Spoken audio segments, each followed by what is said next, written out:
Hi, John Shannon. Thank you very much for your time. My name is Victor. I am from Chicago, do Fandads. I'm going to ask you the same question that I asked the cast earlier. Is obviously you've had the script, you've had the stories in your head, and as you know, you put it out on paper.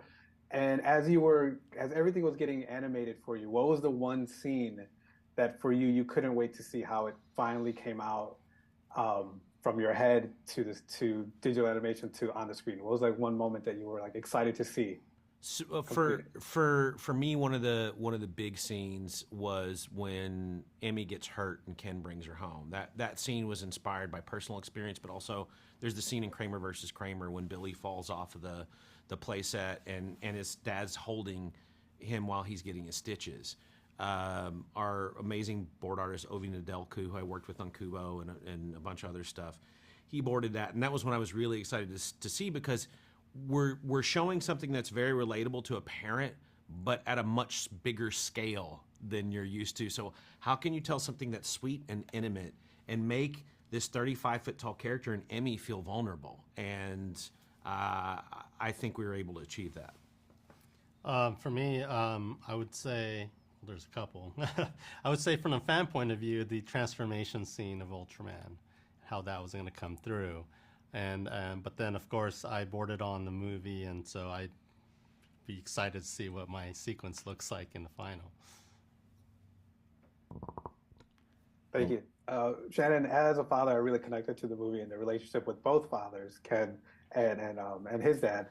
But for reading the notes, I know that you said that you had this script in your mind for a while, and then once you had your daughter, like everything turned upside down, and then you completed the script of the movie. Was there any like real life incidents, I guess you could say, that with your daughter that you put in the script that you wanted to say, oh, I think this would be kind of funny to see how Ultraman would Yeah. react to this? Well, there's the scene, the before after scene, when Emmy knows Ultraman, but she doesn't recognize Ken and she's terrified.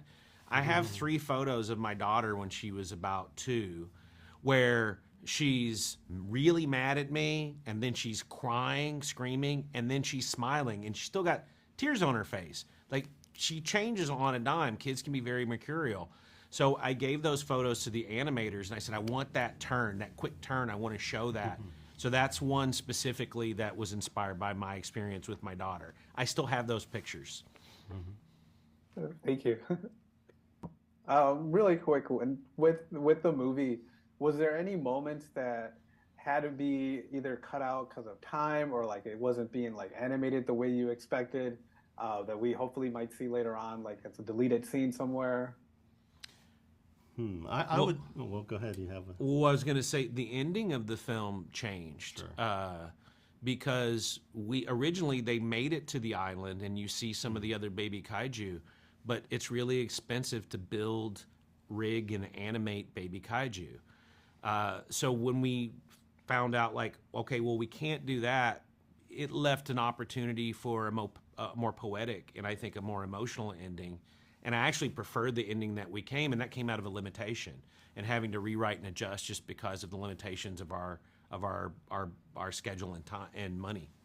Yeah, I was just going to say a lot of the edits come from the storyboarding and animatics and before it goes into full production, and we'll test it on screen and evaluate whether it's communicating the right, narrative. John boarded an opening 3 different times and we didn't use it. No, And I love it but that we didn't use it. but it was important to the story because it just didn't land properly at the top of the movie, and so yeah, it had to be redone. Thank you again.